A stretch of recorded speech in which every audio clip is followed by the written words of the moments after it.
Dr. Prabhat Pankaj, who is the chief guest of today's this validity session. I am proud privilege to introduce Dr. Prakash Pankaj. ये मुझे तो सबसे पहले ये बहुत अच्छा लगा कि आपने शोधात्मक अभिव्यक्ति मंडल जो नाम रखा है, ये अपने आप में बहुत कुछ कहता है। शोधात्मक अभिव्यक्ति बहुत ही इम्पोर्टेंट है हमारे लिए। एक जो पीयर लर्निंग कल्चर जो आपने बिल्ड किया है बरेली में और आपकी पूरी टीम ने, प्रोफेसर विवेक शर्मा जी का आभारी हूँ कि उन्होंने मुझे इनवाइट किया। प्रोफेसर रीता कांडपाल जी, वो भी ऑर्गेनाइज़र हैं इसके।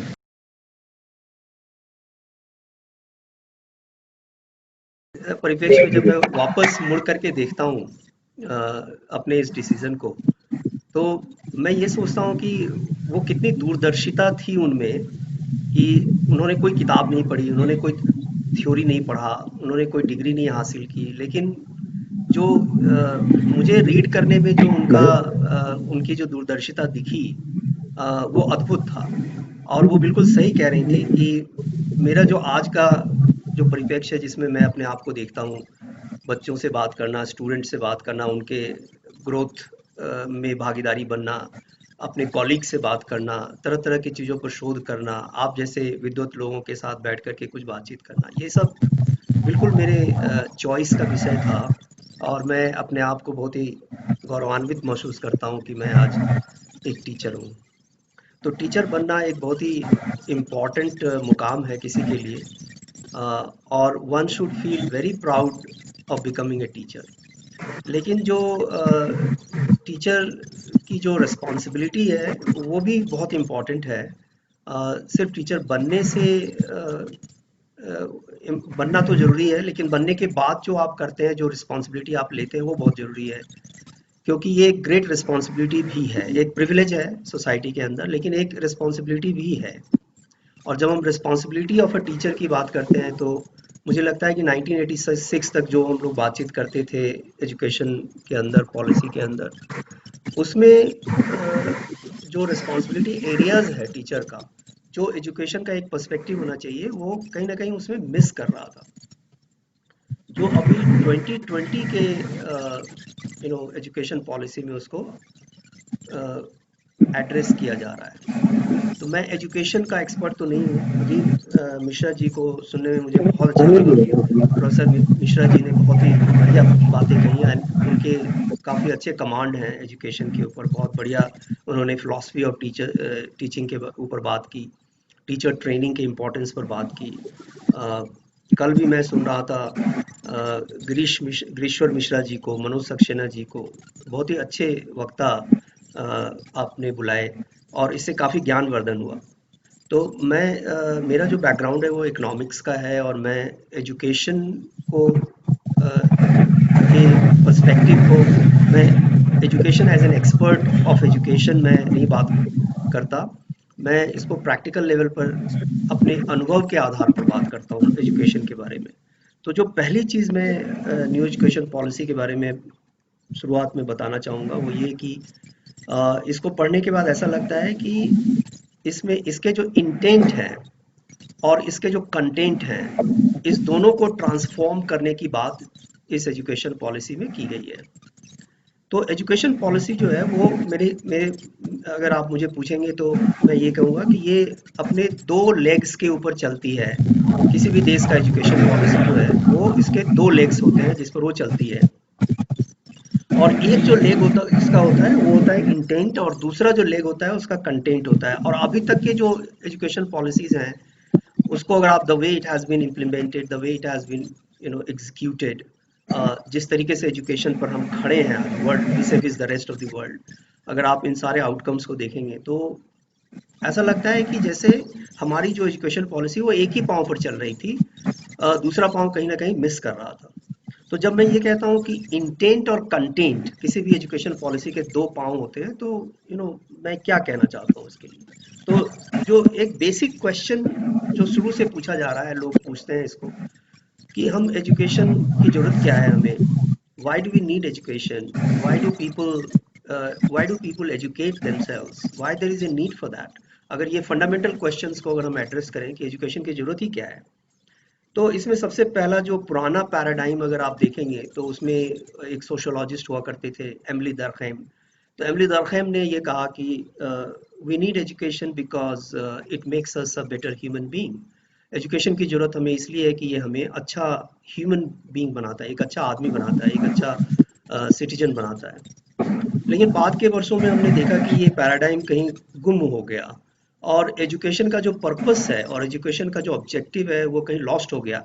और it was not also very sure, can we today put our hands on our heart and say that well education has made us a better human being. पूरे वर्ल्ड को अगर आप देखें the way we are moving, is it possible that we put our hand on our heart, each one of us, and are we sure that education has really made us a better human being? ये questionable है। Education आपको अच्छा human being बना भी सकता है और नहीं भी बना सकता है, वो दोनों ही बातें हो सकती है। तो दरखाइम के इस पैराडाइम को चेंज करते हुए एक और सोशियोलॉजिस्ट आए थे, टैलकोट पार्सन। उन्होंने कहा एजुकेशन के बारे में कि एजुकेशन से हो सकता है कि हम अच्छा व्यक्ति बने ना बने, लेकिन एजुकेशन से हम ज़्यादा प्रोडक्टिव हो जाते हैं। यानी the purpose of education is that it will make us more productive. So any given job, if it is given to a educated person and it is given to a non-educated person, the educated person will do it better. So ये perspective, productivity paradigm इसको हम लोग कहते हैं, वो टैलकोट person ने लाया। तो ये प्रोडक्टिविटी पैराडाइम में भी आगे चल करके हमने देखा कि बड़े सारे जो रिपोर्ट्स आए हैं, जैसे आपको मैं कुछ रेफर करूं एक दो रिपोर्ट, इसमें जैसे वर्ल्ड इकोनॉमिक फोरम का रिपोर्ट आया फ्यूचर ऑफ जॉब्स, वो बहुत ही इंपॉर्टेंट रिपोर्ट है, हम सबको पढ़ना चाहिए। दूसरा एक इंटरनेशनल लेबर ऑर्गेनाइजेशन का ये 2020 का एक रिपोर्ट आया हुआ है। और फिर इंडिया के अंदर भी बड़े सारे रिपोर्ट्स आए हुए हैं, जैसे सर्वेज किए गए लर्निंग के ऊपर और जॉब्स के ऊपर, और इसके जो रिपोर्ट्स आए हुए हैं। अब ये बड़ा इंटरेस्टिंग चीज़ें बता रही हैं ये सारे रिपोर्ट्स। ये सारे रिपोर्ट्स ये बताती हैं कि पढ़ाई तो हो रही है लेकिन बच्चे सीख नहीं रहे हैं। That's very interesting. I mean, look at this. शायद आपको इस बात का अनुभव हो नहीं हो, ये दिखता है हर जगह। अब आप देखें कि टीचिंग इज हैपनिंग, ऐसा नहीं है कि टीचिंग नहीं हो रहा। Number of hours is being put in the classroom, professors are going in the classroom, they are conducting classes, लेकिन बच्चे सीख नहीं रहे। स्कूल में इसका सर्वे हुआ था, उसमें उन्होंने पूछा था कि भाई 9th क्लास का बच्चा क्या 5वीं क्लास का मैथ सॉल्व कर सकता है? तो उसमें देखा गया कि वही लगभग 55% उनमें से था जो सॉल्व नहीं कर पाया।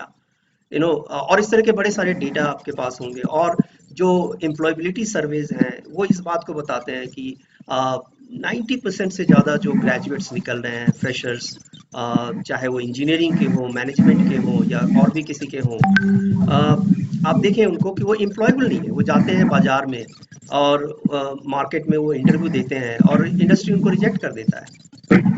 Very interesting. अब आप देखिए हमारे टीचिंग में कोई कमी नहीं आई है, बल्कि हम ज़्यादा पढ़ा रहे हैं, क्लास में हम जा भी रहे हैं, पढ़ा भी रहे हैं, लेकिन ये प्रॉब्लम सामने आ गई। तो वर्ल्ड इकोनॉमिक फोरम ये कहता है कि the inability of the university system और education system to adapt to the changing circumstances of the market and the economy has led to certain cost on the students as well as on their parents.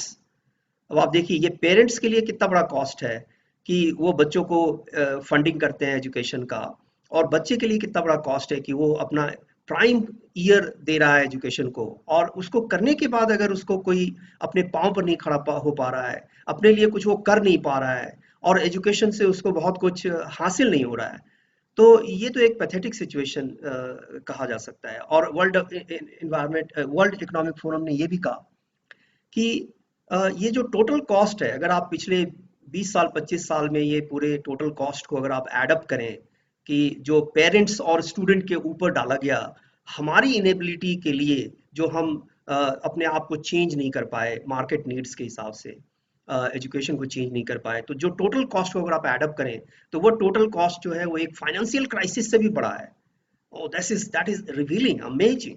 आप देखिए, और आप अगर अपने आसपास देखें हम लोग, तो लगभग जितने भी सेक्टर्स की को आप बोले, आप चाहे वो गवर्नमेंट को ही ले लें या फिर किसी डिपार्टमेंट को ले लें, किसी इंडस्ट्री को ले लें, हर जगह कुछ ना कुछ डिसरप्शंस आए और वो सेक्टर काफी चेंज हो गया। लेकिन अगर आप एजुकेशन को देखें तो एजुकेशन में वर्ल्ड वाइड डिसरप्शंस हैं और वो चेंज हो रहे हैं, लेकिन इंडिया के अंदर अगर आप देखें तो बहुत ज़्यादा डिसरप्शंस एजुकेशन के अंदर दिख नहीं रहे। हम वैसे ही कर रहे हैं जैसे हम 20 साल पहले कर रहे थे, 50 साल पहले कर रहे थे। वैसे ही प्रोफेसर्स क्लास में जा रहे हैं, वैसे ही पढ़ा रहे हैं और क्लास से बाहर आ रहे हैं, वैसे ही बच्चे बिना सीखे निकल जा रहे हैं। तो किसी ने बड़ा अच्छा स्टेटमेंट दिया था कि a good professor is not the one who teaches the class. A good professor is the one who teaches every student sitting in the class. जब हम अपने सारे बच्चों पर ध्यान देना शुरू करते हैं और एक एक बच्चों को हम ये इंश्योर करते हैं कि वो पढ़ रहा है, हम जो कह रहे हैं, हम जो सिखा रहे हैं वो सीख रहा है, अगर हम इस बात को ध्यान देना शुरू करते हैं तो बातें बिल्कुल अलग हो जाती हैं। और ऐसा करने वाले हमारे सिस्टम के अंदर बहुत ही कम है। लोग क्लास में पढ़ाते हैं, क्लास में पढ़ाया वापस चले गए। उनको वो सारे स्टूडेंट्स को ये नहीं ध्यान दे पाते हैं कि वो रियली स्टूडेंट पढ़ रहे हैं, नहीं पढ़ रहे हैं, वो सीख रहे हैं, नहीं सीख रहे हैं। तो learning is different from teaching. और ये बताया गया कि भाई teaching has to be converted into learning. और जब तक टीचर को ट्रेन ना किया जाए, जब तक टीचर को ये समझ में ना आए कि भाई अपनी टीचिंग को हम लर्निंग में कैसे कन्वर्ट करेंगे, तो हम जो एजुकेशन का इंटेंट है उसको हम फुलफिल नहीं कर पा सकते, कर पाएंगे। तो इसके दो एस्पेक्ट हैं। एक एस्पेक्ट है जो एजुकेशन आपको इंस्ट्रूमेंटल वैल्यू देता है। एजुकेशन के बड़े सारे वैल्यूज हम डिलीवर करते हैं, तो एक इंस्ट्रूमेंटल वैल्यू होता है एजुकेशन का। तो अभी तक जो हम देखते आ रहे थे उसमें हम ज्यादा focus instrumental value of education के ऊपर कर रहे थे, जैसे डिग्री डिस्ट्रीब्यूट करना। तो आपने 2 साल पूरा किया, एग्जाम दिया, पास किया और डिग्री लेके चले गए। तो ये एक इंस्ट्रूमेंटल वैल्यू हमने डिलीवर किया एजुकेशन का। लेकिन एक जो दूसरा वैल्यू है which is very important value, which दरखाम इस बात को इंडिकेट कर रहे थे, रविन्द्रनाथ ठाकुर इसको उन्होंने इसको इंडिकेट किया। जितने भी फिलोसफर्स आप इंडिया के पुराने बड़े फिलोसफर्स को आप देखें, विवेकानंद ने इस बात को कहा। आप देखिए तो एजुकेशन का मतलब इंट्रिंसिक वैल्यू होता है, इसका मतलब सिर्फ इंस्ट्रूमेंटल वैल्यू नहीं होता है। और जब हम इंट्रिंसिक वैल्यू ऑफ एजुकेशन की बात करते हैं तो उसमें हम ये बात करते हैं कि बेटर ह्यूमन बीइंग हम कैसे बना रहे हैं, उनको हम कैसे तैयार कर रहे हैं, उनके भविष्य की चिंता हमें है या नहीं है। क्या स्टूडेंट हमारे पास 2 साल के लिए या 4 साल के लिए हमारे पास होते हैं तो हमारा संबंध स्टूडेंट के साथ क्या वही 4 साल का होता है या फिर आगे भी होता है? क्या उनके पास करने के 5 साल बाद का करियर पर भी हम कुछ ध्यान देते हैं या नहीं देते हैं? What is happening to the life long learning of the education? मैं अभी हार्वर्ड गया था, तो वहां पर एक बड़ा ही अच्छा मैंने वो देखा, एक पोस्टर देखा जो हर डिपार्टमेंट के ऊपर लगा हुआ था और मुझे वो बड़ा ही अट्रैक्टिव, बहुत ही अच्छा लगा देख करके। उन्होंने कहा लर्न, वो वहां लिखा हुआ था, learn to change the world. तो वो लोग 3 चीजों की बात कर रहे थे। एक पहला बात कर रहे थे कि किसी की भी लर्निंग, चाहे वो फैकल्टी की लर्निंग हो या स्टूडेंट की लर्निंग हो, क्योंकि faculty is also a learner and student is also a learner. दोनों को हम लर्नर के रूप में देखने से परिप्रेक्ष्य जो है ना वो चेंज हो जाता है। तो वो कहते हैं कि as a faculty as a learner और स्टूडेंट एज ए लर्नर के लिए सबसे पहला चीज जो जरूरी है वो है engagement. So what kind of engagement do we give to them? What kind of engagement do we have for them? ये बहुत इंपॉर्टेंट है। इंगेजमेंट पर हमें काम करना पड़ेगा। An engaged person becomes a better learner. और जो सारा मसला हमारे कॉलेजेस और यूनिवर्सिटीज के अंदर आती हैं वो ये आती हैं कि हम स्टूडेंट के लिए एक फ्रूटफुल इंगेजमेंट क्रिएट नहीं कर पाते हैं। तो ये एक मुद्दा उन्होंने जब वो कहते थे कि learning to change the world, तो उसमें ये एक इम्पॉर्टेंट एस्पेक्ट आता। दूसरा जो एस्पेक्ट उन्होंने कहा learning to change the world में, वो था इनोवेशन। और ये इनोवेशन बहुत इंपॉर्टेंट है। जैसे अभी आशीष शर्मा जी ने प्रेजेंटेशन दिया और उन्होंने बताया कि किस तरह से न्यू इकोनॉमिक पॉलिसी में डिजिटल इंफ्रास्ट्रक्चर की बात हो रही है, टेक्नोलॉजी बेस्ड सॉल्यूशंस की बात हो रही है, ई लर्निंग प्लेटफॉर्म्स हम तैयार कर रहे हैं, टीचर्स ट्रेनिंग पेडागोजी कैसे चेंज होने वाली है, असेसमेंट फ्रेमवर्क कैसे चेंज होने वाला है, रूब्रिक्स के बेस्ड असेसमेंट कैसे आने वाला है, आउटकम बेस्ड एजुकेशन को कैसे हम एम्ब्रेस करने वाले हैं। तो ये सारे चीजें मेरे हिसाब से ये बहुत बड़ा डिसरप्शन क्रिएट करने वाला है अभी हमारे एजुकेशन सिस्टम के अंदर। तो मैं ये मानता हूँ कि ये जो न्यू इकोनॉमिक पॉलिसी है ये बहुत ही डिसरप्टिव होगी और जो एजुकेशन सेक्टर हमारा अभी तक इससे अछूता था वो इसके साथ असिमिलेट होगा और बड़ी सारी चीजें चेंज होंगी, बदलेंगी। तो इनोवेशन बहुत जरूरी है एजुकेशन के अंदर, और हम इस इनोवेशन में बहुत ही फेल कर गए थे।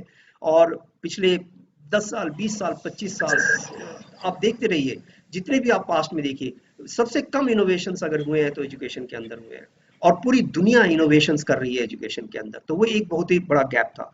जो तीसरा फैक्टर है वो बहुत ही इंपॉर्टेंट है, जो हम सबको समझना है, जो कि शायद मेरे ख्याल से न्यू एजुकेशन पॉलिसी ने भी शायद उसको बहुत ज़्यादा टच नहीं किया है, और पूरी दुनिया इस पर ध्यान देने के लिए दे रही है अभी। तो हो सकता है कि अभी वो थोड़ा ज़्यादा बड़ा चेंज है इसलिए उन्होंने नहीं किया, लेकिन हमें एज ए टीचर इस बात को समझना है कि न्यू एजुकेशन पॉलिसी और no new education policy, but as a teacher if you can stand up for this particular thing, is going to change the lot of scenario around us, और इसको हम लोग कहते हैं impact। अब question ये है यहाँ पर कि impact है क्या, और क्या हम बात करते हैं कि what kind of impact are we talking about, what do we mean by impact। तो क्वेश्चन यहाँ पर ये है कि teaching alone is not sufficient for learning, that is the first thing that we have understood very well, and the new education policy has also understood this very well, that teaching alone is not sufficient for learning. There has to be something different we have to do for ensuring learning for the student. So learning is important, not the teaching per se. That is, we have understood very well. But the question here we need to ask is that what for are we learning? If at all learning, we are trying to ensure learning for the students, we ourselves become a good learner. But what for the learning? Why are we learning? That's the question that we have to ask ourselves. And you ask this question to your student, and they will have a very nice answer to this, which as a teacher, sometimes we fail to understand. अगर आप student से पूछेंगे, हम लोगों ने एक सर्वे किया था यहाँ पर स्टेट प्लानिंग बोर्ड के लिए, और उसमें हम लोगों ने क्या किया था इस सर्वे में कि हमने बच्चों से पूछा था, स्टूडेंट से पूछा था कि आप बताइए कि हायर एजुकेशन को क्या डिलीवर करना चाहिए आपके लिए, और आप क्यों हायर एजुकेशन में आना चाहते हैं। ये क्वेश्चन हमने उनसे पूछा था, because the stakeholder perspective education is very important, and the receiver of education is our student group, and their views are very important. We need to understand why they are with us, why do they want to be with us। ये बहुत जरूरी है उनके perspective को समझना। तो जो वो बताते हैं, स्टूडेंट ने बताया, वो ये बताया कि वो 2-3 चीजों के लिए आपके पास आते हैं। पहला तो है कि वो जॉब के लिए आते हैं, और ये बड़ा इंपॉर्टेंट फैक्टर है, हमें समझना होगा। अगर हम इस बात को लेके चलते हैं कि स्किल बिल्डिंग और job is none of our concern, our job as a teacher is to just deliver the content, we are mistaken। All over the world we have seen this paradigm, how the paradigm is changing। हमने दरखाइम को देखा, फिर हमने tailcoat person को देखा, उन्होंने कहा productivity is also not a very valid paradigm for education. हमारे एक इंडियन इकोनॉमिस्ट हुए जगदीश भगवती, उनके डिसर्टेशंस को अगर आप पढ़ेंगे तो उन्होंने बोला कि एजुकेशन का जो पर्पस है वो है job access. Job access is a very important paradigm for education. और जो एजुकेशन का एक जो इम्पोर्टेंट ऑब्जेक्टिव है वो है कि student after getting degree should be able to demonstrate the quality which this degree stands for, and then he or she is able to get a livelihood and stand on their feet, and that's a very important and valid theory, very valid paradigm। तो ये बहुत important है। तो जो आपके पास बच्चे आते हैं, एक तो जॉब के लिए आते हैं, तो उनको हम लोग कहते हैं जॉब सीकर्स। जो जॉब सीकर्स का बिहेवियर है, हम लोगों ने ये रिसर्च किया हुआ है, और ये जो मैं बता रहा हूँ आपको, मैं अपने रिसर्च के बेसिस पर बता रहा हूँ। जॉब सीकर्स का जो बिहेवियर होता है आपके क्लास के अंदर, वो बहुत ही डिफरेंट होता है। और जो एक और जो कैटेगरी ऑफ बच्चे होते हैं, वो जॉब सीकर्स नहीं होते, वो होते हैं डिग्री सीकर्स। यानी उनको सिर्फ एक डिग्री चाहिए होती है, उनको जॉब से मतलब नहीं होता। ये बहुत ही एक छोटा सा ग्रुप होता है। आज के डेट में हमारे पास इस तरह के बच्चे भी होंगे क्लास के अंदर, जो डिग्री सीकर्स हैं। जो डिग्री सीकर्स हैं उनके बिहेवियर बिल्कुल डिफरेंट होंगे आपके प्रति। आप देखेंगे, आप कभी कभी आश्चर्य होते होइएगा कि आपके क्लास में जब आप जाते हैं तो आपके तरह तरह के बच्चे आपको मिलते हैं। कुछ बच्चे बहुत ही इंपॉर्टेंट होते हैं। आप मुझे पूरा विश्वास है कि एज ए टीचर आपने इस बात को नोटिस किया होगा कि आपके क्लास में करीब 15-20 बच्चे ऐसे होते होंगे हर क्लास के अंदर, जो हर जगह होंगे। अगर आप रिजल्ट देखेंगे एजुकेशन में उनका एग्जाम में, तो वो भी टॉपर्स होंगे। अच्छे रिजल्ट्स करने वाले होंगे। अगर आप कोई प्लेटफॉर्म पर डिस्कशन कराएंगे तो वही जाएंगे। फिर आप अगर कोई यूथ कॉन्फ्रेंस कराएंगे, वहाँ वो भी वही वही 15-20 स्टूडेंट मिलेंगे आपको। कोई कल्चरल प्रोग्राम आप कराएंगे तो यही 15-20 बच्चे आपको वहाँ मिलेंगे, और रेस्ट ऑफ द बच्चे जो हैं वो नहीं आएंगे और वो दिखेंगे नहीं आपको। तो ये एक ऑब्जर्वेशन है, आप देखिए। तो आप, इसका मतलब ये है कि आपके क्लास में डिफरेंट सीकर्स आपके क्लास के अंदर है। जो जॉब सीकर्स है उसका बिहेवियर अलग है, और जो लाइफ स्किल सीकर है उसका बिहेवियर अलग है। ये जो 15-20 बच्चे आपके क्लास में मिलते हैं, ये लाइफ स्किल सीकर्स हैं। उनको उनको पता है कि हर जगह वैल्यूज पड़ा हुआ है और उनको उठाना है, चाहे वो क्लास के अंदर हो, क्लास के बाहर हो। वैल्यूज, उनको अपने आप को अच्छा करना है। तो they are all life skill seekers, right. और तीसरा है डिग्री सीकर्स। तो ये डिस्टिंक्शंस आपको समझने पड़ेंगे। तो बच्चे आपके पास आते हैं डिफरेंट डिफरेंट ऑब्जेक्टिव्स के साथ। और जो जॉब एक्सेस पैराडाइम है जगदीश भगवती का, वो बहुत ही स्ट्रॉन्ग पैराडाइम है। और ये, इस बात का जो कॉग्निजेंस है, वो हमारे न्यू एजुकेशन पॉलिसी ने बहुत ही अच्छे तरीके से इसको डिफाइन किया है। जैसे एक जो इनका प्रोविजन आया है वो है बैगलेस डेज का, कि बिना बैग के बच्चे स्कूल आ जाएं, बिना बैग के पढ़ाई करें, यानी कोई किताब ना हो और वो पढ़ाई करें। ये इतना अच्छा पैराडाइम है, इतनी अच्छी सोच है। मैं तो सोचता हूँ कि काश ये हो जाए हर जगह, कि बच्चे जो हैं वो बिना किताब के आपके पास आएं और तब भी वो पढ़ाई करें। वो कैसे करेंगे? तो न्यू एजुकेशन पॉलिसी कहता है कि 10 दिन बैगलेस पीरियड होना चाहिए, 6 से 8 ग्रेड के बीच के बच्चों का। जब मैं इसके प्रोविजंस को देखता हूँ तो ये मुझे बहुत अच्छा प्रोविजन लगता है, 6 to 8 ग्रेड्स के बच्चे का। और वो क्या करेंगे बैगलेस डेज में? तो बैगलेस डेज में वो वोकेशनल ट्रेनिंग करेंगे। और वोकेशनल ट्रेनिंग किसके साथ करेंगे? तो वोकेशनल एक्सपर्ट्स के साथ करेंगे। तो जो आपके लोकल वोकेशनल एक्सपर्ट्स हैं, जैसे कारपेंटर हैं, गार्डनर हैं, पॉटरी मेकर्स हैं, और भी डिफरेंट क्राफ्ट्स के लोग हैं, इलेक्ट्रिक वर्क करने वाले हैं, हर तरह के जो मीनियल वर्क्स, जो छोटे छोटे काम होते हैं, स्किल वर्क होते हैं, उनके साथ उनको इंटर्नशिप कराया जाए और उनकी पढ़ाई हो हैंड्स ऑन। ये हैंड्स ऑन पढ़ाई जो है वो बहुत ही जरूरी है, क्योंकि अगर आप देखें, मैं आपको एक डेटा देता हूँ, आप इसको समझने की कोशिश करिए। डेटा ये है कि हम और आप अपने लाइफ टाइम में कैसे हम लोगों ने सीखा और हमारी लर्निंग कैसे हुई। आप इस बात को अगर ध्यान देंगे तो आपको पता चलेगा कि you and I actually have learned almost like 70-80% outside the classroom then inside the classroom. आज अगर आप कुछ हैं और कुछ बन करके आप अगर खड़े हैं और आप कुछ कर पा रहे हैं, और आपकी जो लर्निंग हुई है वो इसलिए हुई है कि आपने लगभग 70% अपने लाइफ टाइम में क्लास के बाहर सीखा है। जब मैं यूएस डेटा को देखता हूँ, यूरोप के डेटा को देखता हूँ, तो लगभग यही रिजल्ट वहां भी दिखता है कि लगभग 70-80% जो लर्निंग होती है वो क्लास के बाहर होती है, राइट। और अब देखिए त्रासदी क्या है, अगर 70-80% लर्निंग हमारी क्लास के बाहर होती है, जो हम दीन दुनिया से सीखते हैं और अपने आप से सीखते हैं और लोगों से सीखते हैं, तो फिर हम उल्टा काम क्यों करते हैं कि 70-80% हम बच्चों को क्लास के अंदर बिठाए रखते हैं। Now look at this scenario, is it not very interesting scenario for all of us, कि लर्निंग जो है वो क्लास के बाहर हो रही है और हम बच्चों को क्लास के अंदर बिठा के रखे हुए हैं। और ये बात किसने कह दी कि learning can happen only in the classroom?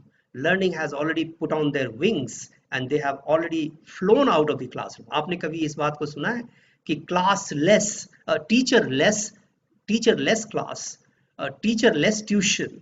आप अभी हम लोग सुन रहे हैं ड्राइवर लेस कार। आने वाले टाइम में आपको ये सुनने को आएगा कि teacher less tuition, teacher less class. आपने इस मॉडल के बारे में सुना है? आप इस मॉडल के बारे में पढ़िए, कितना इफेक्टिव और इम्पोर्टेंट मॉडल है। आपको ये जान करके काफी आश्चर्य होगा कि बच्चे जो हैं वो, क्या बच्चे टीचर के साथ ही सीख सकते हैं या टीचर के अलावा भी, उनके अलावा भी सीख सकते हैं? तो थ्योरी, जो रिसर्च है वो इस बात को बताता है कि जो बच्चे का प्रैक्टिकल नॉलेज है, या lot of part of the knowledge the students can learn even without the teachers। वो टीचर जरूरी नहीं है। जैसे मैं आपको एक एग्जांपल देता हूँ, एक यूएनडीपी ने एक प्रोजेक्ट किया था दिल्ली के अंदर, और उस प्रोजेक्ट का नाम था होल इन द वॉल।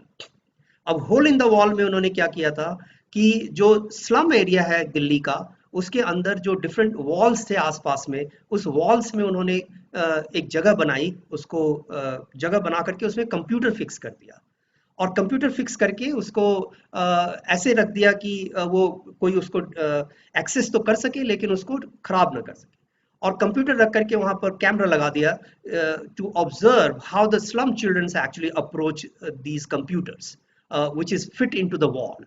और उसके बाद देखा गया 2-3 महीने 6 महीने के अंदर कि the slum children they themselves learned how to operate computer. उनके लिए किसी टीचर को नहीं बहाल किया गया, कोई भी एक्सटर्नल उसमें इंटरवेंशन नहीं था, जस्ट कि हमने उसको एक इंफ्रास्ट्रक्चर दे दिया और उसको फ्री कर दिया कि you use the way you want to use it, and the childrens they learn computer, and that's the revealing, इससे ज्यादा रिवीलिंग फाइंडिंग और क्या हो सकती है। बच्चे जो हैं वो बिना टीचर के सीख सकते हैं। Question is that what will be the role of teacher if that happens. New education policy इस बात को बड़े अच्छे से डिफाइन करता है और ये बताता है कि जो स्टूडेंट, जो टीचर का रोल है वो उसको चेंज होना पड़ेगा। द टीचर को एक मेंटोर के रूप में काम करना पड़ेगा। It is not going to be sufficient to act like a teacher, a professor, you have to be a mentor. इसलिए इसके बारे में कहा जाता है कभी कि सेज ऑन द स्टेज नहीं बनना है। जैसे मान लीजिए आप एक साधु की तरह आए और बैठे और भाषण दिया, प्रवचन दिया और चले गए, वो जमाना अब खत्म हो जाएगा न्यू एजुकेशन पॉलिसी के अंदर। आपको क्या रोल अडॉप्ट करना पड़ेगा? एक साधु बनने की जरूरत नहीं है, एक सेज बन करके आपको क्लास के अंदर नहीं जाना है कि मैं बोल रहा हूं और तुम सुन रहे हो, मैं बोल रहा हूं और तुम सुन रहे हो।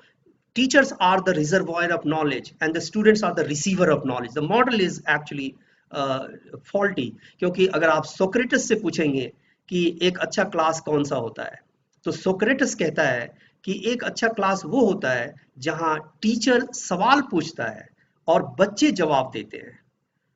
बच्चे जवाब देते हैं। यहाँ तो हम ये सोचते हैं कि शायद टीचर ही जवाब देने के लिए बने हैं और टीचर को ही जवाब आता है, इसलिए वो जवाब देना उन्हीं का राइट बनता है। सोक्रेटिस कहता है कि ये गलत टीचिंग मेथड है। जो सही टीचिंग मेथड है वो ये है कि टीचर का काम है सवाल पूछना, क्योंकि आपको इंस्टिगेट करना है, आपको एनलाइटन करना है, आपको एक रास्ता दिखाना है अपने बच्चों को, और जो सवाल का जवाब है वो बच्चों को खुद ढूंढना है। और जो बच्चा अपने सवाल का जवाब ढूंढता है अपने आप से, वही बच्चा सीख सकता है। Learning happens when the students become self learner. Self learning का जो कॉन्सेप्ट है वो न्यू एजुकेशन पॉलिसी ने बड़े अच्छे से इसको समझा है। तो ये जो एक बैगलेस डेज है वो मुझे बहुत अच्छा लगा इसके अंदर। दूसरा जो इन्होंने वोकेशनल ट्रेनिंग की बात की, प्रैक्टिस बेस्ड करिकुलम की बात की, वो बहुत इंपॉर्टेंट है। आजकल के जमाने में एक और पेडागोजी जो बड़े सारे टीचर इसको यूज कर रहे हैं, and they become very popular teacher in their own domain. आज अपने आसपास देखिए आप और उस टीचर्स को आइडेंटिफाई करिए जिसको कि स्टूडेंट बहुत पसंद करता है। ऐसा नहीं है कि हम में से बड़े सारे टीचर हैं जिनको स्टूडेंट बहुत पसंद करते हैं और उनको बहुत अच्छा टीचर मानते हैं। आप उनको देखिए और उनको देखिए कि वो करते क्या है और किस तरह से अपने पढ़ाई को, अपने अपने टीचिंग को ऑर्गेनाइज करते हैं, किस तरह से बच्चों को अप्रोच करते हैं, किस तरह से स्टूडेंट को ट्रीट करते हैं, किस तरह से स्टूडेंट को इवैल्यूएट करते हैं। ये सारी चीजें पर अगर आप नजर डालेंगे तो आपको तुरंत समझ में आ जाएगा फौरन कि ये जो टीचर है वो एक्सपीरियंशियल लर्निंग को लेकर के आता है क्लास के अंदर। जैसे आशीष शर्मा जी ने दिखाया अपने एक स्लाइड में कि फ्लिप्ड क्लासरूम जो है वो इंपॉर्टेंट होने वाला है। New education policy flipped classroom के ऊपर एम्फेसिस करेगी। फ्लिप्ड क्लासरूम है क्या? एक हमारे प्रोफेसर आए मेरे पास और उन्होंने कहा कि सर आपने ये हमारा जो सिलेबस है वो इतना कंटेंट उसमें इतना ज़्यादा है, इतना ओवरलोडेड है कि एक क्लास अगर घंटे सवा घंटे का है तो मैं तो उसको फिनिश ही नहीं कर पाता, तो मैं बाकी चीज़ें कैसे पढ़ाऊंगा? जो एग्जाम्पल्स है, जो रियल वर्ल्ड में क्या हो रहा है उससे रिलेट मैं नहीं कर पाता, क्योंकि वो कंटेंट पढ़ाने में ही मेरा समय खत्म हो जाता है। तो मैंने उनको सजेशन दिया कि आप क्यों नहीं एक व्हाट्सएप ग्रुप बनाते हैं अपने बच्चों का, और व्हाट्सएप के ऊपर आप अपना एक छोटा सा वीडियो भेजिए उनको, और उस वीडियो में आप कंटेंट डिलीवर करिए कि आप बताइए कि भाई क्या थ्योरी आप बात करने वाले हैं, किसके बारे में बात करने वाले हैं, और ये आप भेज दीजिए बच्चों को। और उन्होंने ये भेजा एक दिन पहले, क्लास के एक दिन पहले, और जब वो आए वापस तो उन्होंने रिपोर्ट किया मुझे और बताया कि it was amazing experience for him. Amazing इस सेंस में कि लगभग सारे बच्चों ने वो वीडियो देखा था, क्योंकि बच्चे आजकल वीडियो ज्यादा देखते हैं, यूट्यूब ज्यादा देखते हैं। आपको पता है कि सारी दुनिया की जो रास्ते हैं आने वाले टाइम में वो सब यूट्यूब की तरफ जाने वाले हैं। ये मैं आपको जोकिंगली बोल रहा हूँ, लेकिन ये होने वाला है, क्योंकि video medium of learning is going to be more important. Student, if the students are not learning the way you are teaching, the student must be uh, we must teach the way the student want to learn. That is very important. बच्चे किस तरह से सीखना चाहते हैं उसको समझने की जरूरत है, और हम अगर उस तरह से पढ़ाना शुरू करें तो बच्चे सीखना शुरू कर देते हैं। तो ये इंपॉर्टेंट है। तो ये जो ट्रांजिशन है ये एक यू टर्न है। तो मैं आपसे ये कह रहा था कि ये जो अच्छे टीचर है, जो जो जो फैंटास्टिक टीचर आपके आसपास है, जिनको बच्चे अच्छा मानते हैं, वो सब एक्सपीरियंशियल लर्निंग को सामने लेकर के आ रहे हैं। तो ये जो क्लास को फ्लिप कर रहे हैं, यानी जो कंटेंट है उसको क्लास के बाहर ले जाते हैं, उसको बाहर से डिलीवर करते हैं, और जो एग्जाम्पल्स और रियल वर्ल्ड सिचुएशन है उसको क्लास के अंदर डिस्कस करते हैं। तो आपने क्या किया कि पूरे पूरी पूरी पेडागोजी को उलट के रख दिया, and that's very very important. आप उसको 360 डिग्री चेंज कर दीजिए अपने पेडागोजी को, और फिर देखिए क्या कमाल होता है। बच्चे किस तरह से सीखने लगते हैं, किस तरह से इंटरेस्ट लेना शुरू कर देते हैं। तो ये जो प्रैक्टिस बेस्ड करिकुलम है ये बहुत ही इंपॉर्टेंट है, और हमें टीचर्स ट्रेनिंग पर डेफिनेटली इसको करने की जरूरत है। और एक जो और प्रोविजन मुझे बहुत अच्छा लगा इसमें, जो मेरे बिल्कुल मेरे हार्ट के बहुत क्लोज है, और मैं इस बात को मानता हूं कि ये होना चाहिए, वो ये है कि इन्होंने एक मैपिंग की है कि जो बच्चों की हॉबीज है, एस्पिरेशन है, कॉम्पिटेंसीज हैं, और जो करिकुलम के अंदर वो चीजें नहीं आ रही हैं उसको भी मुहैया कराया जाए बच्चों को, उसके ऊपर भी उनका एक्सेस होना चाहिए। यानी one should go beyond curriculum. अगर आपने एक करिकुलम बना दिया, तो अगर बच्चा अगर कुछ करिकुलम के बाहर सीखना चाहता है तो that opportunity should also be there, and the credit should be given for that. जैसे मान लीजिए कोई बच्चा अगर ओलंपियाड में भाग लेता है और दूसरे अलग कॉम्पिटिशन्स में भाग लेता है, तो न्यू एजुकेशन पॉलिसी ये कहता है कि इसको हम बिल्कुल लोकल लेवल पर ले जा करके, रूरल लेवल पर ले जा करके जो डिफरेंट कॉम्पिटिशन्स होते हैं उसको हम काउंट करें और उसको एक क्रेडिट के रूप में देखें। जैसे अगर बच्चा कोई यूजीज में एडमिशन लेने जा रहा है और उसने कोई ओलंपियाड में बहुत अच्छा रिजल्ट किया हुआ है, एक अच्छा उसकी रैंकिंग आई हुई है, तो that ranking should also be counted towards the admission of UG. That's a very big change in my opinion. और कम से कम ये एक रिकग्निशन है इस बात का कि जो एजुकेशन है उसको हम सही फिलॉसफी की तरफ ले जा रहे हैं, यानी बियॉन्ड करिकुलम ले जाना बहुत ही जरूरी है। इसके लिए जो national higher education qualification framework बनाया गया है उसको हम लोग कहते हैं NHEQF, national higher education qualification framework का की एडवोकेसी की गई है, और उसके साथ एक नेशनल स्किल्स क्वालिफिकेशन फ्रेमवर्क बनाया गया है, और इस दोनों का मर्जर कराया जाएगा, इन दोनों का एक कोऑर्डिनेशन तैयार कराया जाएगा, जिसमें कि क्रेडिट ट्रांसफर, जो जिसको हम लोग कहते हैं वर्टिकल वर्टिकल ट्रांसफर और वर्टिकल कनेक्शंस, वो तैयार किया जाएगा। इसके साथ साथ जो इम्पॉर्टेंट बात यहाँ पर होगी वो ये होगी कि जो एजुकेशनल इंस्टीट्यूशंस हैं उनका रोल, एक इम्पॉर्टेंट रोल इसके अंदर होगा, जिसमें कि वो designing of the curriculum, pedagogical design, a lot of emphasis on pedagogy. So these are going to be the high point. मैं अभी खत्म करूंगा इसको, अगर आपके पास कोई और सवाल हो तो कुछ और, क्योंकि मैं इन सारी चीज़ों पर मुझे बड़ा अच्छा लगता है बातचीत करना और शोध करना और नए नए लोगों से सीखना इस बात पर। तो I consider myself as a learner. और अगर आप मुझे पूछेंगे the role of a teacher and the role of a student, तो मैं बिल्कुल उल्टी बात करता हूँ। मैं ये कहता हूँ कि a good teacher is the one who acts like a student, and a good student is the one who acts like a teacher. मैं बिल्कुल उल्टी बात करता हूँ। तो अगर आप मुझे कहेंगे तो मैं आपको इसको एक्सप्लेन भी करके बताऊंगा कि मैं ऐसा क्यों मानता हूँ कि एक अच्छा टीचर वही है जो एक अच्छा स्टूडेंट है, और एक अच्छा स्टूडेंट वो है जो एक अच्छा टीचर की तरह बिहेव करे। तो आपने कभी इस बात को, मैंने एक प्रैक्टिकल किया था, मैं एक कोर्स पढ़ाता था मैनेजरियल इकोनॉमिक्स, तो उसमें मैंने क्या किया कि सारे बच्चों के दो के ग्रुप मैंने दो के ग्रुप मैंने बता दिए। सुषमा जी, मैं इसको एक्सप्लेन कर रहा हूँ इस एग्जाम्पल से। तो दो बच्चों के मैंने ग्रुप बना दिए, और मैंने उनको पूरी जो टॉपिक्स थी इसके कोर्स के अंदर, वो टॉपिक मैंने इनको डिस्ट्रीब्यूट कर दिया कि ये टॉपिक तुम्हारा है, ये टॉपिक तुम्हारा है, ये टॉपिक तुम्हारा है। तो सारी टॉपिक्स जो है क्लास के बच्चों को मैंने दे दी, और उनको मैंने ये कहा कि जब क्लास शुरू होगा तो पहला जो 30 मिनट्स होगा उसमें मैं नहीं बोलूंगा, उसमें आप बोलोगे, जिसका टर्न होगा वो बोलेगा, और 30 मिनट के बाद मैं बोलना शुरू करूंगा। तो बच्चे ने सारे स्टूडेंट ने अपने अपने ग्रुप ने वो पीपीटी बनाते थे उस पर्टिकुलर टॉपिक के ऊपर, और आते थे और वो पीपीटी दिखाते थे और वो प्रेजेंट करते थे। अब आप ये देख के चलिए, देखें इस एक्सपेरिमेंट में कि जो स्टूडेंट है वो एक ऐसे टॉपिक पर प्रेजेंटेशन दे रहा है आपके क्लास में जिसकी पढ़ाई नहीं हुई है, आपने उसको बताया नहीं है। जैसे मान लीजिए मैंने उसको इलास्टिसिटी पढ़ाना था, मार्केट डिमांड पढ़ाना था, तो बच्चे को मैंने मार्केट डिमांड नहीं पढ़ाया, ना ही कुछ बताया उसके बारे में, ना ही कुछ इलास्टिसिटी के बारे में बताया कि ये है क्या, और बच्चा उसके ऊपर प्रेजेंटेशन दे रहा है। पता है क्यों? वो इसलिए कि स्टूडेंट जो हैं वो टेक्स्ट बुक उन्होंने जाकर के पढ़ा, हमने उसको एक रास्ता दिखाया और हमने उसको फोर्स किया कि आप एक सेफ लर्नर बनो और टेक्स्ट बुक पढ़ो। जब वो टेक्स्ट बुक पढ़ते हैं तो इन सब चीजों को वो खुद ही समझते हैं, आपको समझाने की जरूरत नहीं पड़ती। तो एज ए टीचर आपका क्या रोल होना चाहिए? आपका, अब मेरा रोल ये होना चाहिए कि जब उन्होंने 30 मिनट्स प्रेजेंटेशन दे दिया, और मैं आपको एक और बात बताऊं, जब वो पीपीटी बना के लाते थे, the whole content of the PPT used to be so wonderful, और मैं ये सोचता था कि शायद मैं अगर बनाता तो इतना अच्छा नहीं बना पाता जितना बच्चे बना पा रहे हैं, क्योंकि वो काफी टेक सेवी हैं और बड़े इनोवेटिव वे से वो बनाते थे सारी चीजों को। तो ये उन्होंने लर्न करके पीपीटी बनाया और उसको प्रेजेंट किया। उसके बाद मेरा रोल जो था वो ये था कि अगर कहीं गैप रह गया तो वो मैं बताता था, या फिर मैं ये बताता था कि इसका प्रैक्टिकल इम्प्लीकेशन क्या है, एग्जाम्पल्स देता था, हंड्रेड्स ऑफ एग्जाम्पल्स, एक्सरसाइज कराता था। तो अभी मुझे वो तकलीफ नहीं रह गई कि क्लास खत्म हो जाता है, कंटेंट डिलीवर करते करते, थ्योरी पढ़ाते पढ़ाते क्लास खत्म हो जाता है। तो अब वो शिकायत मेरे पास नहीं थी।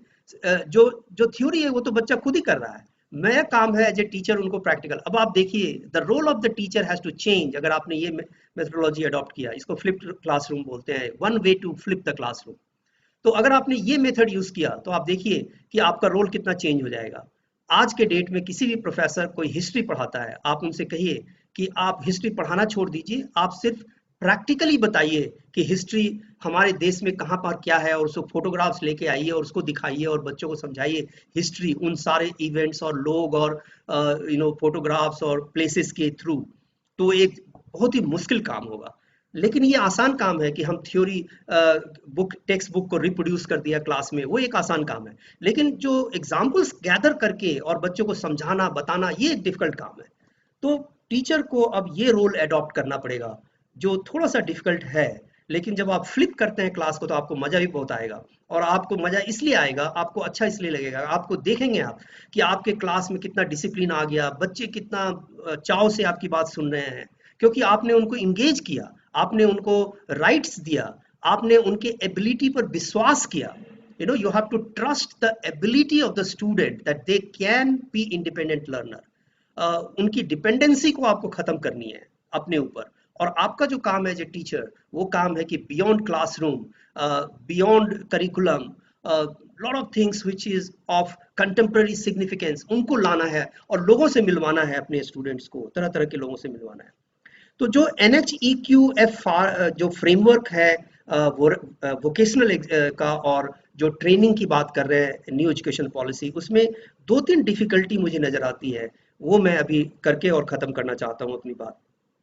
पहली डिफिकल्टी मुझे ये नजर आती है कि जब हम वोकेशनल एजुकेशन की बात करते हैं या जो ट्रेनिंग की बात करते हैं, VET की बात करते हैं, वोकेशनल एजुकेशन ट्रेनिंग, और जो इंटर्नशिप की हम बात कर रहे हैं बच्चों के लिए, उसके साथ साथ अगर हम लेबर मार्केट रिफॉर्म्स को भी अगर हम एक बार गवर्नमेंट अगर देखना शुरू करे, तो फिर इसका इम्पैक्ट काफी अच्छा हो सकता है, इसकी इफेक्टिवनेस बढ़ सकती है। ये मेरा पहला पॉइंट है। दूसरा पॉइंट ये है कि जब हम वोकेशनल ट्रेनिंग की बात करेंगे स्कूल के बच्चों के लिए या कॉलेज के बच्चों के लिए भी अगर हम करें, तो इसमें इनफॉर्मल सेक्टर को असिमुलेट करना बहुत जरूरी है, जो कि new education policy informal sector को एड्रेस नहीं करती।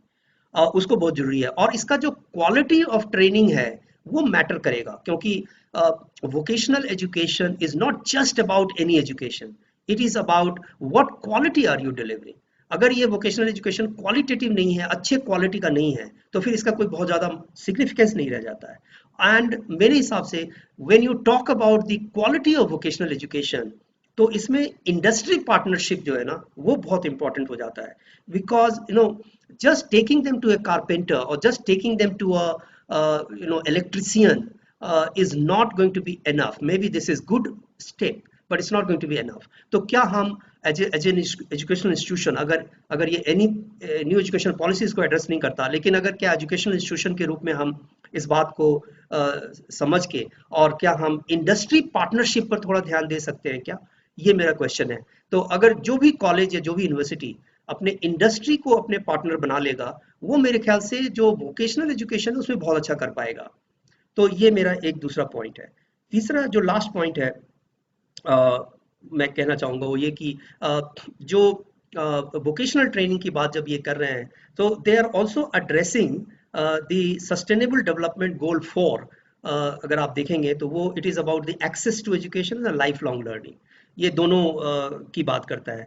तो इसमें holistic development of the student is very important. Life long learning की जब हम बात करेंगे तो इसमें बच्चों का होलिस्टिक डेवलपमेंट बहुत जरूरी होता है। तो क्या कॉलेजेस यूनिवर्सिटीज इस तरह के प्रोग्राम्स बना सकते हैं क्या साइमल्टेनियसली, जो कि स्टूडेंट के ओवरऑल डेवलपमेंट के लिए बहुत फायदेमंद हो। तो इससे क्या होगा कि जो वोकेशनल ट्रेनिंग का फ्रेमवर्क है वो बड़ा ही स्ट्रॉन्ग हो जाएगा कॉलेजेस के अंदर। तो there are we should not leave everything to the education policy. Of course policy तो बन गई और हमें करना है वो सारी चीजें as a minimum bottom line, लेकिन बड़ी सारी चीजें हैं जो कि हमें उसके अराउंड करनी चाहिए खुद, जिससे कि इसका जो आउटकम है वो एक अच्छा आउटकम सामने आए। सो ये मैं सिर्फ इतना ही बोल करके इसको खत्म करना चाहूंगा। और जो लास्ट स्टेटमेंट है मेरा वो ये है कि जो एजुकेशन का विजुअलाइजेशन है वो कुछ इस तरह का होना चाहिए मेरे ख्याल से। वो ये कि the school should be every school should be a home for the student and every home should be a school for the student। अगर आप इस कॉन्सेप्ट को देखेंगे तो home and the society and the open your neighborhood as educational field, like the student is learning from the society, students are learning from your neighborhood, student is learning from the whole surroundings around them, not just for the school. So the whole surrounding becomes a school or school becomes a home, you know, that is the whole concept of education। अगर हम ऐसा कुछ achieve कर पाए education policy के तहत और education policy के बाहर, तो मेरे ख्याल से you know we will be able to compete with the rest of the world. Thank you so much. अगर कोई क्वेश्चन होगा तो फिर मैं लेना चाहूँगा, otherwise this is what I want to say. Thank you so much. Thank you. Thank you Sharma ji.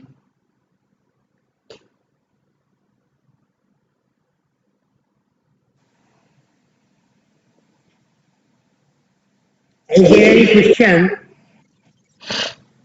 that our participants want to address to Dr. Prabhat Pankaj ji?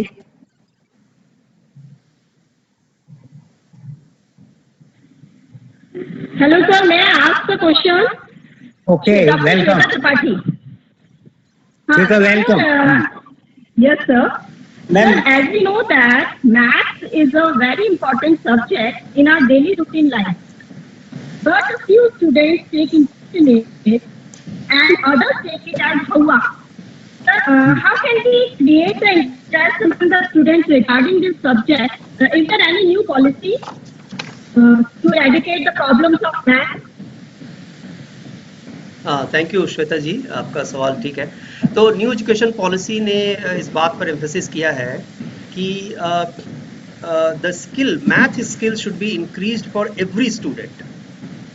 ये एक एम्फेसिस है न्यू एजुकेशन पॉलिसी के अंदर। और वो critical thinking की बात करते हैं तो उसके अंदर मैथ का कंपोनेंट बहुत इंपॉर्टेंट है। Scientific data based decision making is very important. So scientific way of taking decisions is a basic skill that has to be taught to everybody. So math as a very important ingredient of life, इस पर emphasis किया गया है new education policy में, which is a right emphasis. Thank you very much, Dr. Vivek. Well, I'm thankful to Dr. Prabhat Pankaj ji, who very beautifully explained all about the vocational education. He is a wonderful speaker, a very good teacher. बड़ी अच्छी बात उन्होंने बताई कि there are 3-4 types of the students they come across.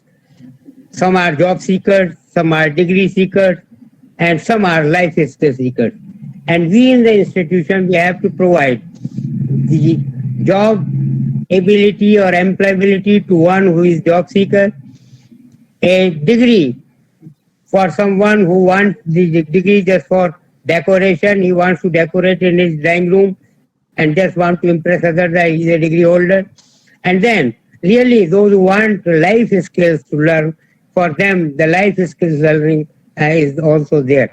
तो बड़ी अच्छी बात एक आपने जो लास्ट में कही कि every school should become the home, and every home and every environment around should work as a school for the. तो ये जो एक बहुत बड़ी बात है, क्योंकि when a learner wants to learn, he learns from anywhere, from everywhere. तो ये जो एक शिक्षा का हमारा उद्देश्य है, उसमें शिक्षक से उम्मीद की जाती है कि teach your child to think. जैसे ही बच्चा सोचना सीख जाता है, आपने बताया ना, learning happens only when the learner starts learning and think about the solution of the problems he comes across. Vinoba ji एक बात कहा करते थे, you are taught at best while you are taught outside the classroom. क्योंकि classroom में पढ़ाए जाने की बहुत व्यवस्थाएं भी होती है. तो ये जो आपने कहा कि 70-80% of the learning we get from outside the classroom. निज़ा Fazli का एक शेर मुझे याद आ रहा है. वो कहते हैं कि धूप में निकलो, घटाओं में नहा कर देखो, जिंदगी क्या है किताबों को हटा कर देखो.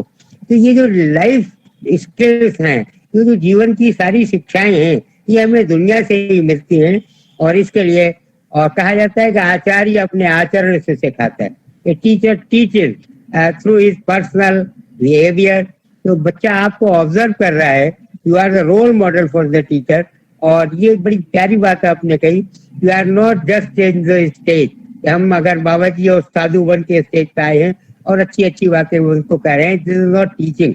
टीचिंग का और जो लर्निंग का संबंध है, उसमें जो एक्सपीरियंशियल बेस्ड लर्निंग है, एक्सपीरियंस बेस्ड टीचिंग है, उस सब का समावेश हो. तो निश्चित रूप से एक जो बहुत अच्छी बात आपने बताई कि the level of the intellectual, the level of the intellect of the student should match the degree that he possesses.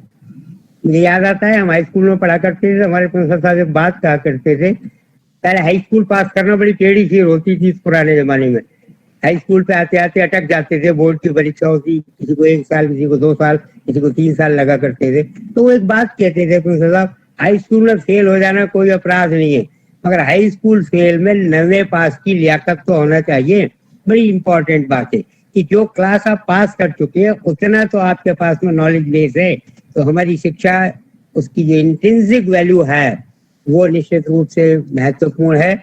और बढ़िया बात जो आपने कहा कि जब आपने वहां जाके देखा कि learn to change the world, हम निश्चित रूप से, लेकिन हम जानते हैं हमारी भारतीय संस्कृति ये कहती है कि सबसे पहले हम खुद को बदलते हैं, उसके बाद हम अगर बाहर के परिवर्तन करने के लिए समर्थ होते हैं. तो आइए हम अपने पास्ट से लेसन लें, वर्तमान की समस्याओं का समाधान खोजें और हमारी दृष्टि भविष्य पे केंद्रित हो. क्योंकि हम सस्टेनेबल डेवलपमेंट में ये जानते हैं कि हमारे बाद भी दुनिया रहेगी दुनिया में. We are not the last generation to live on the earth. और इसलिए हम एक ऐसी लीगेसी छोड़ के जाएं, हम ऐसी एक परंपरा छोड़ के जाएं कि हमारी आगामी पीढ़ियां हमारे ऊपर, हमारे होने पर गर्व करें. इसी के साथ मैं पुनः डॉक्टर पंकज जी को आभार व्यक्त करते हुए उनके प्रति बड़े सद्भाव से आशीर्वाद भी देता हूँ. उम्र के हिसाब से बहुत अच्छी तरह आपने अपनी बात एक्सप्लेन की. और